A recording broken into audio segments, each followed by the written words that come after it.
Commander Cockings and Cantervody here for yet another Trekyards mission briefing, the weekly relaxed discussion show where we take any ship we think of, that we love, we don't love, whatever.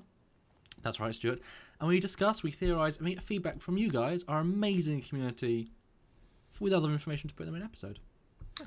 Today's ship is part of the Enterprise's proud legacy, and will always be remembered, since history will never forget the name, Enterprise. You're talking about the Enterprise C, aren't you? You know I am. You wrote this script, so was that a rhetorical question since you already knew the answer? No. Okay then. Yes, the Ambassador class, at 524 meters in length, she was the successor to the Excelsior class, Enterprise B, and the forebearer of the Galaxy class, Enterprise D. So, on to the first picture. Boldly go to the first picture. This is, of course, the way everybody remembers it from yesterday's Enterprise. All battle-scarred and just out of the temporal vortex thingy majigger. But yeah, great-looking ship. I didn't initially like this ship, to be honest. Yeah, it's a weird ship, actually. I mean, not in its one appearance, yet legendary, but it's only seen in a couple of angles and it is a bit bulky, but yeah, I mean... And it's not the only Enterprise C or Ambassador class, as we all know, because Andrew Probert originally designed one, which we see on the wall of the conference room. Which we here at Trekyards call the Ambassador class prototype. Yes. Because it was seen on screen in the briefing room. And we have done a full episode on that, guys. So this is just dealing with the canon Ambassador, because a lot to say on that episode. We've already filmed the full episode, so we'll see that soon. Don't worry. That's a good one too.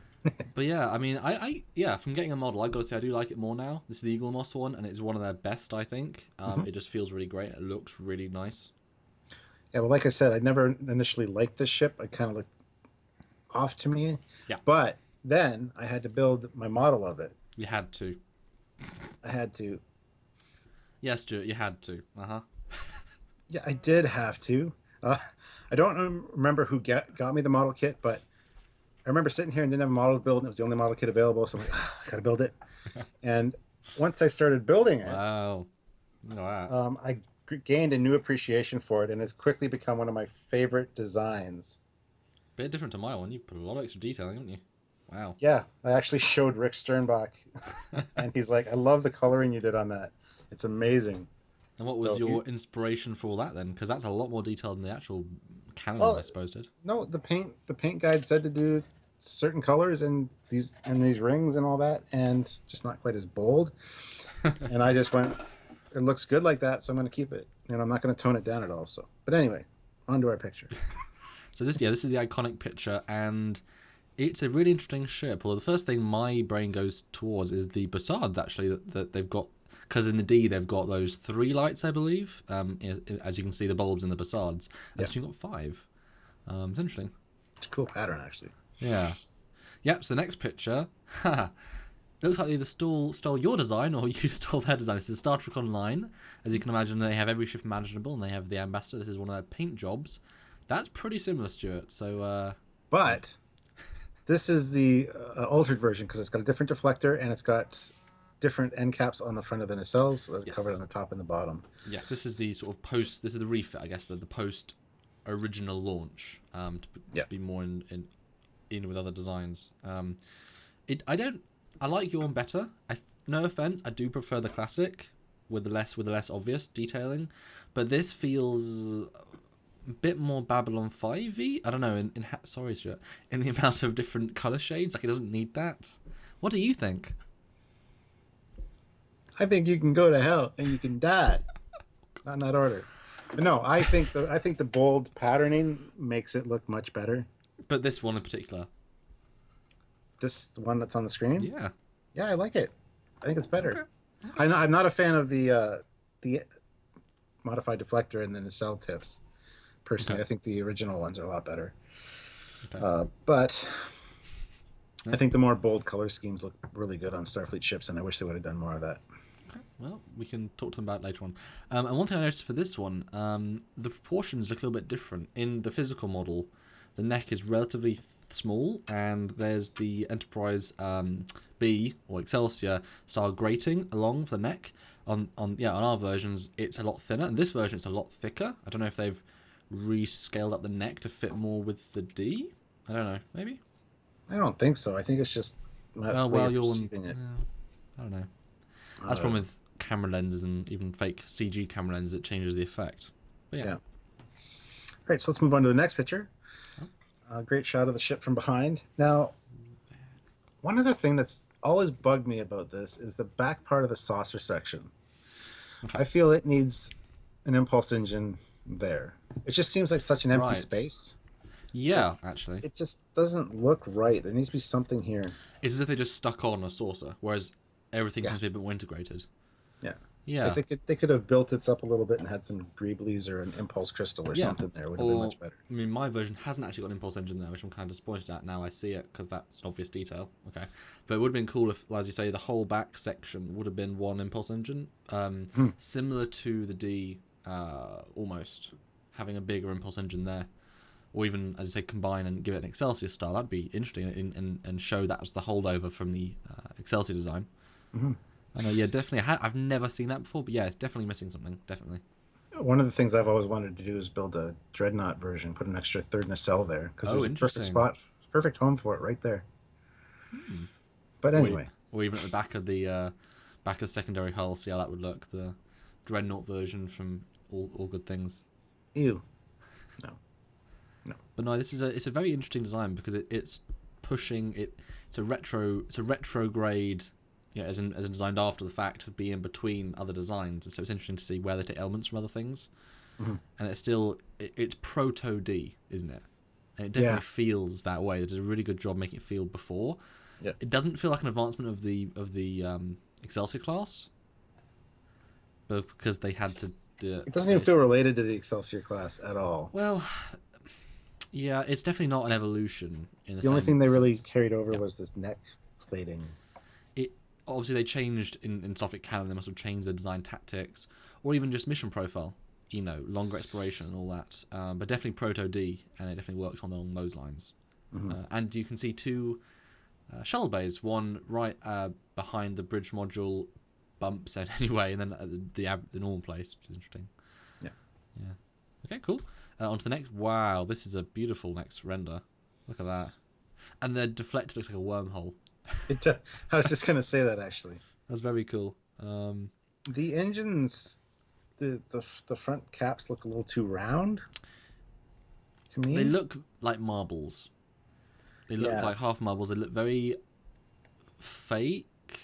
Actually, good point. Actually, my one for sure is a much more pushed, squished down, as is yours. Yeah, that's way too circle. Yeah. Oh, subtle things, aren't they?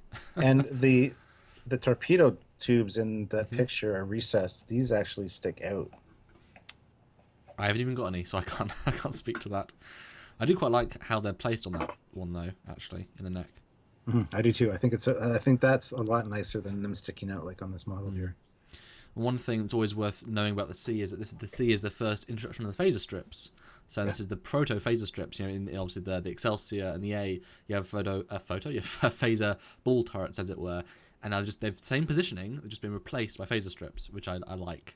Shorter phaser strips than you see in the D or Sovereign, but I kind of like that in a way.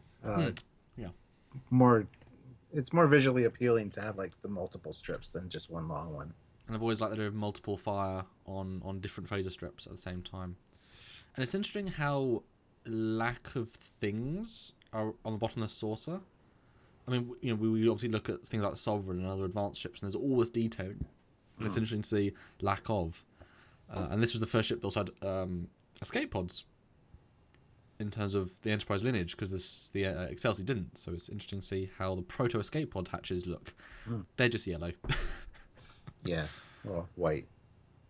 Oh, yellow on this one. But yeah, it's cool. This is a pretty render, and I think it feels more advanced than you get a sense of it in yesterday's Enterprise. I got something to point out here too, though. On the very bottom, by the planetary sensor, it's very Excelsior-esque. Those points coming off, those aren't supposed to be there. On mine now. Oh, really? Yes. Even this one, they're not. Oh, well, there we go. So, but yeah, that's another holdover from the Excelsior. Okay, so the next picture is the filming miniature with battle damage.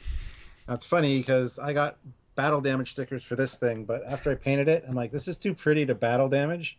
So this is pre-battle. I might build another one actually. It's straight out of dry dock. The paint is fresh. It looks vibrant. No radiation damage to make it as bland Faded, as mine. Yeah. Exactly. Yeah, that's what happened. That's what they look like. That's fresh out of dry dock. No, this is interesting. I mean, it's always funny that the designers, okay, design a ship, build it, and then damage it. I know. I would like break my heart. This ship, I mean, we've seen how some battles work in some Trek, and most of the time hero ships don't get any physical damage on the models because, you know, previously actually models, unless you specifically build a model with battle damage, you just can't show it. Or in CG they sort of could, but you know, you look at Star Trek 6, torpedo going straight through the saucer. Mm-hmm. That gives you a sense of what a torpedo can do against hull. So this is a lot of scorch damage, but not as much sort of through damage. It looks like it's only damaged the hull and a couple of decks, one or two maybe. So definitely disruptor, it looks like, and I'm saying that because I know it's Romulan disruptors, but it's a very interesting attack pattern. They were really in a hell of a fight. Star Trek CSI. These look like disruptor burns. And the singeing is black. It must be Romulan, yeah. Green disruptors. Only happened about a week ago. No. Yeah. So, yeah, it's hard to see a model that looks so pretty all destroyed up. I'm sad now. Let's go over to the next picture. Okay. Yeah, this one is obviously a top view. Yeah, main shuttle bay, shuttle bay 2, phaser array. Yeah, and we can see the phaser arrays strips on the top. Yeah. What Shuttle Bay 2 doesn't make sense. Okay. The Shuttle Bay is here, right? Yeah. Here's the doors. Look where it's pointing. It's pointing to somewhere here. True. But we know it's roundabout there, though. Yes. My version hasn't even got a shuttle bay. Really? Yeah. Wow. Huh. That's very strange. Eagle moss. Come on, guys. And the next photo is the front, back, all those jazz. And you get to see the front view. It's interesting how it's very stocky, isn't it? It's pushing the you know, circles and yet squaring them off closer to the D, and yet having a very circle secondary hull. It's interesting, and very thin saucer. Actually, I didn't really, even though I've got a physical model, that picture, it's a very thin saucer. Mm-hmm. Yeah, the front and back views always kind of bugged me. I don't really like those 90-degree angle struts. They are strange, aren't they? They are a little bit, yeah, especially in relation to the perfectly round secondary hull. It should have been maybe squashed out a bit and more. But Stuart, 90-degree angle helps the warp field. That's right. I knew that. No, just kidding. I kind of like it. I think it works to the oddness of the ship. Like they were trying something new, because clearly this is not on. Well, I know the Excelsior had this. That was probably a holdover, but like they were trying to push everything forward, and it just. I don't know. I think it works for this aesthetic, but it's always been an oddball. Well, yeah, those 90-degree struts though, they tie into the D as well. They're more rounded, but yeah. Well, not much. Not much. Yeah. All right, so the next picture is a complete orthos. We got some good views of it. And there you can see that the engines are not round. They are sort of round. Yeah. And actually, again, it's funny to say I've got a physical model, but you don't ever just look at the physical model in the same way as sometimes CG and on your screen. But this section, especially on this model, that has a very strange curvature to it. If you look at the top view, yes, it's very strange. I don't know. If you look at the bottom, you can see why it's so strange, because the front of the secondary hull in front of the struts is so narrow where it comes in, and then it's just wide all of a sudden. I think that's what makes it look strange. If the secondary hull kind of went out a bit, or at least the struts kind of had a more gradual curve back, it wouldn't look as odd. Maybe that's where they store the shuttles. Sure. Sure, why not? Why not? Yeah, I like how just that deflector dish. It just feels like they've stuck a big deflector dish from Walmart on it, doesn't it? Just like and deflector. There you go. Just screwed it right in. There you go. Yeah, like a light bulb. Yeah, exactly. But I still quite like the side view. You know. Again, this ship has grown on me, actually. Yep. But like I say, always nodble. Always nodble. So the next picture is one we always enjoy. It is a LCAR style see-through. I'm trying to find the word there. So what has it got? So the first thing I noticed right off the hop is at the bottom curve of the secondary hull here. There's actually a little node here, which is the tractor beam emitter. Okay, that's cool. Which I didn't actually know that, but I painted it different colors, so I must have knew it was something. That makes sense. We see on the D that's where the tractor beams are. Yeah. I like there are aft torpedo launchers in this part, which is interesting. Right beneath the shuttle bay, which is 2 floors. So I was right. They do go into the bottom bit, which is interesting. Oh yeah, I see that. So that's probably is why it's extended for a massive shuttle. Because you can imagine if this is the next big exploration ship, maybe they thought, hey, let's put more shuttles in. I mean, the D, theoretically, part of the entire ring is a shuttle bay, so it pushes into that. But yeah, aft torpedo there. Finally, the Excelsior, I don't believe, has aft torpedoes. No, I don't think so. Even this model doesn't. So I don't know if that is legit or not. Well, they're pretty well hidden, but that's interesting. It'd be nice if this was the first one, because if the D had them. Front torpedoes where they should be. So the impulse engine, obviously we can see, is a pretty big impulse engine. And right in front of the impulse engine, basically the entire neck, and that couple of layer decks, is deuterium cryo storage. Yeah, I noticed that too. On the Enterprise D, that's at the very bottom of the secondary hull, the deuterium tanks. Isn't that for the A as well? Below Yes. everything, yeah. Yep. Revolutionary placing, guys. This is the future. And they go back. But this was the future. Yeah. All right, so the next picture is, of course, the bridge, which we didn't really see a lot of really in the episode. Mostly because the light bulbs were blown out. Yeah. We saw the back of the bridge, which is very cool. It's one of my favorite Enterprise bridges, actually. But the front of the bridge, it's interesting to see that console there. I don't know what that is exactly. I mean, anyone standing there basically obscures the captain's vision. Yeah. What is it? Maybe it's weapons? I don't know. Well, I don't know. You've still got the both sides of the front, and we know that. Well, I mean, I guess you could argue that maybe that's Wharf Station, the equivalent, but it's kind of an odd placement for it. It's very odd. It would be make much more sense behind the captain's chair. Yeah, see, I can imagine that as a nice evolution. You got the rail as you always do, but then you put the console just behind the rail, but you still at the rail, and then the D integrates it all into a nice horseshoe. Yeah, horseshoe. But it's an interesting design. It's sort of sparse. Now, a lot of this is just because it was a redress of a pre-existing set, so they couldn't dump tens of thousands into making it a fully realized bridge, especially since it's so dark and only seen for a fraction of the episode.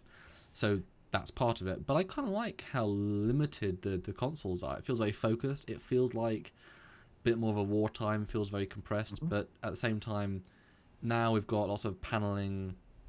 It feels like the absolute evolution of how those LCARs are, like how they're presented. You got all the different paneling and also touch everything. And it's like my favorite LCAR's design too. So it's one of the reasons it's my favorite one of my favorite bridges. I also like the placement of the turbolifts. They're not necessarily at the side of the bridge. They're more at the side but the front. So the captain's well aware of who's coming on his bridge. Yeah. It always kind of bothered me that there was like doors behind the captain. Not that anybody should be getting access to the bridge, but it just always seemed kind of sketchy to me. Yeah. This way, at least he knows what's going on, who's, makes perfect sense. Yeah. And I like that there's, I think 2, but if you look at either side of the back wall of monitors, there's a big screen. I think there's 2 because you can see on the right-hand side there's little black parts. I'm assuming it's both. That's kind of cool. 2 big LCARs displays on either side. And you can imagine one might be the MSD some of the time if they need it. Interchangeable, which I like. Again, that's something that we would have put in if we had designed it now, those big screens. So it's fun to see. It could also be used as like the situation room on the NX-01. The table at the back of the bridge. Great place to put a map or something to plan out a whatever. And I like how this, again, because again, it predates the D. You've got the feel of the upper section is higher. On the D, obviously, that's lessened by the fact that it's nice gradual ramps, but it is a higher level. This is higher level, but with some steps. I mean, how do you feel about a fully higher level behind them and how it feels more raw and less refined than the D? I love that a lot. And it's probably the same height as the D, but yeah, because it's a gradual incline, you don't realize how high it is. Here, with the stairs, you can kind of get a better view of exactly. Although I think it does now really thinking about it, it does feel very empty. I think you need a couple more consoles, and it could have done with a console behind on that banister. And I think next to that, next to the left hand side big display, where the the turbo lift is, they should have had a panel there, a console. I think it needed something on either side, because you think about the A in Star Trek 6 or the Excelsior, they've got bridge wide, and that's a smaller ship theoretically. So it's interesting. Maybe everything happens from that front console. Everything. I don't know, but it's definitely a cool bridge. Yeah, it's definitely a good step towards the Enterprise D bridge. You can definitely see where the progression came from. Yeah. So the next picture is Drex Fars. Hi, Doug. It's the film model. Interesting to see. Yep, definitely got some LEDs because you can see the light box coming out of the or the plug coming out of the Shuttle Bay. Yeah, it definitely looks like the sausage has been stuck on, doesn't it? Yeah, it does. It just something's not right there. Another thing that's interesting is the pennants here. This is all ridged, right? Mm-hmm. So it always bugged me that at certain angles it does this. The pennant, it doesn't look straight. So I'm looking at this one, but I can't really. It doesn't look like it's ridged on that one. It doesn't, does it? No, it looks very smooth. Another optical illusion. And one thing I noticed that hasn't really been clear for the other photos that I've seen is that, so you've got the 3 main phaser strips, but you've also got 2 after the bridge, very small phaser strips. Mm-hmm. That's interesting. Either side of the shuttle bay. That's good defensive of the secondary shuttle bay. If those, you can imagine if Star Trek 5, when the shuttle was trying to dock and they had to plan B barricade, they'd actually had phasers to fire at the torpedoes coming in. So that's actually very useful. Yeah. Well, if you look here too, you might not know, but there's phaser strips there, and there's also one on the bottom, very bottom. Yeah. Well, that's the D positioning one. But yeah, it's good. Again, I do like the paint scheme. It's different, and it's a carryover from the Excelsior, partially the extra black detailing or dark blue detailing on the bottom of the saucer. Like all this extra detailing, it works and it gives it an older feel. Mm-hmm. I know it's because I know it's older and all that jazz, but I still think it does. Yeah, and it's got its own kind of Aztec in a way. Yes. The striping on the engines, mm-hmm. which I added on mine. Yeah. So there. Anyway, next picture. It's the same filming miniature, but this is after yesterday's Enterprise episode. So they've modified the deflector and the engines. Yes, NCC 26517. Yeah, it's interesting. This is when it's featured in DS9 when they occasionally need an ambassador. I'm not a fan of those covers that they put on the front of the nacelles, though. I guess they're trying to push it towards the D a bit more, but it kind of makes it look less. Yeah, actually, yeah. And the deflector, obviously, they've now thinned it out by producing another ring internally and pushing it out a bit more. Yeah, it's also flat. It doesn't concave in like the other. Oh, yeah, okay. It's not huge changes. It is kind of subtle. If I was them, I would have put more phaser strips on it. To be honest, I would have re-added the detail along here to better fit the D as a refit. Mm-hmm. But yeah, I mean, it's interesting. I found there's a variation within Star Trek itself because like the Excelsior didn't really change much in between all the different filming 60 years later, but at least this one did a bit. And the next picture is another great shot of it. Wow, that is a really attacked and damaged C. Yeah. That's a lot of destructive beams. Ugh. But the Enterprise and NCC 1701C still remain mostly. Didn't hit that. Yeah, it's because they got special protective stuff on the registry. I guess. I don't know. And this sort of shot, again, I talked the last time it was damaged. There's so much disruptor attacks. Why did no one ever target the bridge? They clearly had shields down. Yeah, no kidding. Eh? One shot kill there. I mean, they shot everywhere but the bridge or the phaser strips. Everything else they attacked. Let's not hit the weapons or the aft. Anyway, on that note, we'll go to the next picture. And this is Turanjo. The layout of the bridge. Different layout of the bridge. Yeah, done by our friend Sean Turanjo, of course. Of Titan fame, who did our animated or drawn people of us, which is cool. I love that ready room layout. Yeah, that's cool. Steps up to it, and it's huge, and it's got the view of the back of the ship. Mm-hmm. This is interesting. It's got 4 consoles at the front. I've noticed that too. along the line, I guess, of Voyager, with a big console this time really broken up. And that's kind of interesting because imagine those guys are pretty close to the view screen. The view screen's like right there. Yes, sir. View screen's right there. Yeah. And if you notice too, at the back there's stairs going down to the conference room, which is one level lower, I guess, underneath the ready room. Okay. That's cool. So, and do you think, so where there was the railing previously, do you think that's now consoles because they've got bigger, bulkier parts? yep, they are. They're 8, which is tactical and weapons console, which makes sense behind the captain, and 11 mission operations. So interesting. Huh. Yeah, I don't know how mechanically correct this one is. Yeah, I don't know. I mean, we know what happened in yesterday's Enterprise when that was the last appearance it had, and it got blown up, so that's how it would have looked. But it's a very interesting take, and it could have been the future Ambassador class design layout, perhaps. Maybe. All right. And the next picture is lovely shot of it coming out of the vortex. So did you watch this episode? I'm sure live. Mm-hmm. What did you think when you saw the Enterprise C? Like I said, I was not impressed with it at first. It looked very kit-bashy and kind of shoehorned in. Right. And it didn't look much like the one in the conference lounge. You picked up on that even then? I pay attention to this stuff as a kid, yes. Wow. And that always really bugged me, and I think that's why I never liked it. I didn't give it its proper due because of that. But I do remember thinking it was cool to actually see what was in between the D and what we had seen before. So yeah, I remember seeing this episode. Not necessarily a first time. I was too young to really register it the first time, but I remember taking it in for the first time and thinking, "Oh, that's a cool, really fat pre-D because it is big shapes. It's not as sleek as other ones, but it's not trying to be." And moving on to the last picture, this is actually from Star Trek Online. You can see it in your Fleet Starbase. That's on the wall with all the other Enterprises. Oh, that's cool. Oh, that's like the mural. Yeah. Oh, nice. Yeah, and it's a nice shot to finish off with, kind of sailing off into the distance. Yeah. But I love these paintings, and there's all the Enterprises. So, yeah. Cool.